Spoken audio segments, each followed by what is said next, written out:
Hello, Bashar. And you good day. So I have an autoimmune disease. How exciting. It's wonderful.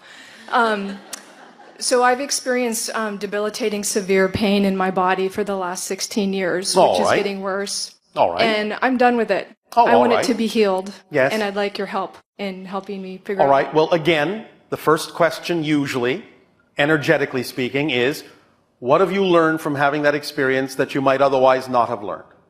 Start acknowledging what you've learned in a positive context.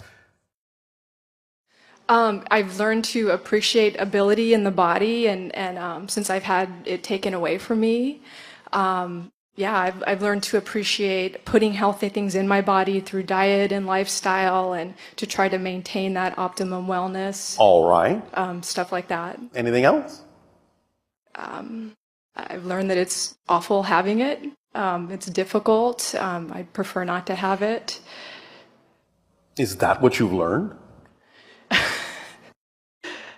I guess I have to dig deeper to really feel into the deeper lessons that I've learned by having it. Then that might be a good thing for you to start with. Because when you start acknowledging how creating this for yourself has served you in a positive way, then you will be acknowledging that you've learned the lesson, and then the message doesn't have to be delivered in the same way. You understand? Yes. Because you're saying, I'm willing to get this, I'm willing to learn, without necessarily forcing myself into a situation where I have no other choice. Because I've arrived at a place where I am not giving myself any other choice but to know these truths for myself as true.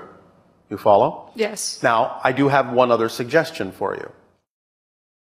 Mm-hmm. Anything that you have learned from having this experience, have you in any way, shape, or form been teaching others who have similar experiences how to gain positive lessons from having it? No, not exactly. What do you mean, not exactly? Well, I'm in the helping profession, but I don't think I've directly tried to help other people who have chronic pain. Why not?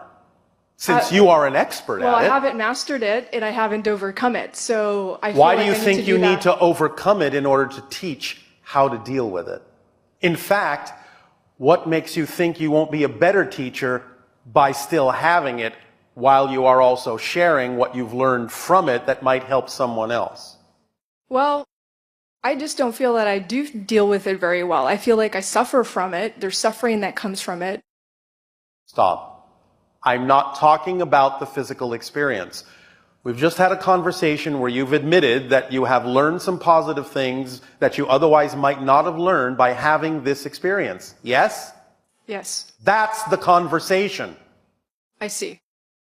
And while you're having that conversation, not that anyone else has to do it that way, but while you're sharing the possibility, the option, that they might be able to turn it around and ask themselves that very interesting introspective question of, well, if I hadn't this experience, would I have learned what I have learned? Would I know what I know? Would I be the person that I've become? Maybe, maybe not. Maybe that's something I really need to look at. By opening up those questions in their mind, by sharing this idea of what you've learned with them, you may find that you will no longer need to experience it that way, and you will overcome it as a process when you are sharing what you have learned from it.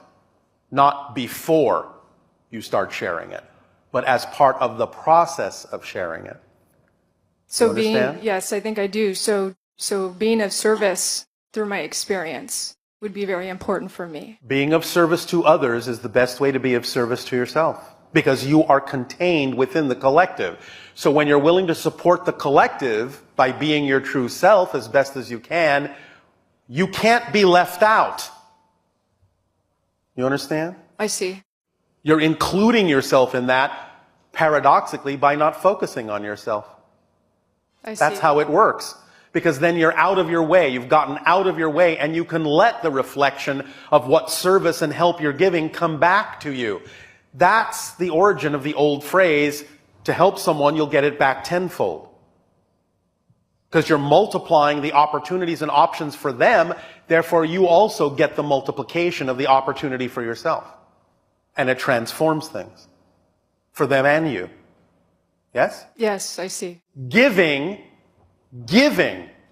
of yourself and allowing others to receive what you have is the best way to heal yourself as well as give them the option to heal themselves.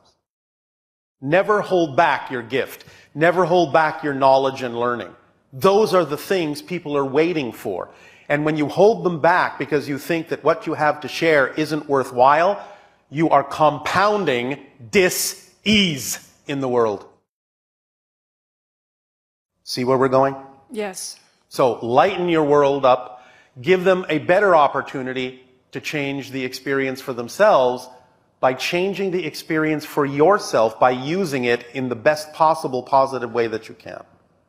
So that you are no longer ill at ease with yourself. Does that help you? Yes, it does. Thank you.